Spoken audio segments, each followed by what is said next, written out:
Bonjour à tous et bienvenue sur videobourse.fr pour une analyse moyen terme de la paire euro-dollar en graphique journalier comme d'habitude.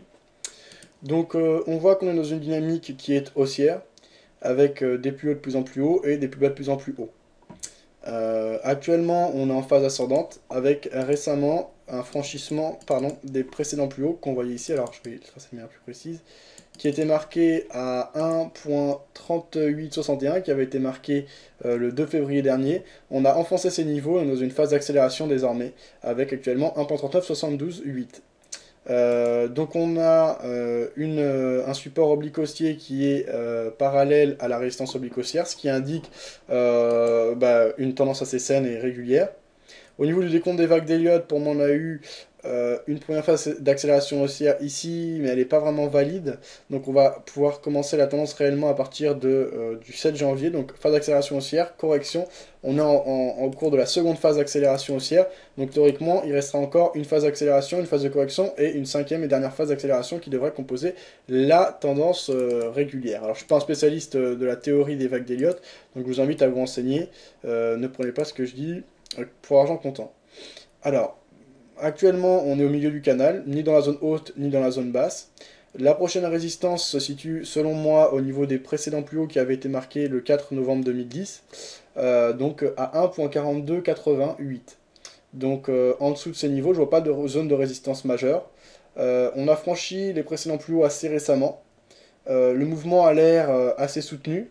On a une belle dynamique, donc je vois pas de raison de ne pas rentrer à l'achat maintenant, d'autant qu'on a franchi à la hausse les 61,8%, puis les 75%. Donc au niveau de retracement de Fibonacci, la tendance baissière précédente qui s'était observée du 5 novembre jusqu'au 10 janvier dernier, on n'a plus aucun rempart, donc là les acheteurs ont le champ libre jusqu'au haut du canal haussier ou jusqu'à la prochaine résistance, donc marquée par les précédents plus hauts dont on vient de parler. Donc, comment trader l'euro-dollar dans ce contexte à moyen terme? Alors, une prise de position à l'achat dès maintenant ne serait pas du tout incohérente. Donc, à ce moment-là, on pourrait se protéger, par exemple, sous la précédente résistance qui était à 1.3861, la résistance horizontale ici, donc qui pourrait jouer un rôle de support. Pour moi, l'idéal, c'est de se protéger sous le support oblique haussier, donc sous le bas du canal. Donc si on se protège sous le support horizontal, c'est en dessous des 1.3861, par exemple à 1.3855. En dessous du support oblique, là, au cours actuel, ce sera plutôt aux alentours des 1.3690. Donc on le remontera au fur et à mesure, c'est ça l'avantage de placer un stop loss qui longe un support oblique dans le sens du mouvement, ou une résistance d'ailleurs.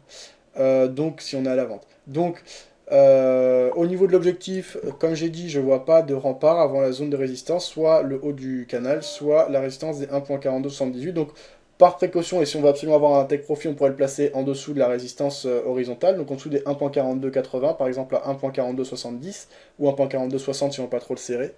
On pourrait sortir du trade manuellement si par exemple on venait toucher la résistance oblique haussière, donc le haut du canal. Alors, pour ceux qui sont plus prudents et qui préfèrent rentrer sur phase de rebond, on peut laisser courir le mouvement actuel jusqu'à ce qu'il s'essouffle, qu'on ait des vendeurs qui reprennent en main le marché pour revenir tester une zone de support, comme la zone de support horizontal qui était ancienne zone de résistance ou le support oblique haussier, attendre un essoufflement de la part des vendeurs pour à ce moment-là rentrer sur phase de rebond en tendance, donc quand les acheteurs tentent de reprendre en main le marché. Euh, à ce moment-là, l'idéal, c'est encore une fois de se protéger sous le support oblique haussier. L'avantage, c'est qu'on aura un stop loss largement plus serré que si on prenait position au milieu du canal. L'objectif pourrait être le haut du canal. Donc, idéalement, c'est sûr que c'est toujours préférable de prendre position sur phase de rebond dans le sens de la tendance. Maintenant, on peut également rentrer en retard et passer à côté de bonnes opportunités. C'est le risque de prendre des positions sur rebond et de ne pas du tout trader les signaux quand ils s'observent concrètement. Donc là, par exemple, on a un signal de continuité, on a un mouvement qui est fort. C'est sûr qu'on aura raté un certain nombre de pips, puisque si on regarde, le mouvement aussi, il se dessine maintenant depuis le 16 février dernier, mais on peut profiter davantage et du reste du mouvement éventuellement. Et c'est ce qu'on va aller chercher. Donc moi pour ma part je suis haussier sur l'euro-dollar et donc je vous conseille de jouer selon les deux scénarios évoqués. J'aurais pas grand chose de plus à signaler. Sur des idées, des avis concernant l'euro-dollar, n'hésitez pas à l'indiquer sur le forum. Il y a un sujet dédié aux analyses moyen terme sur l'euro-dollar.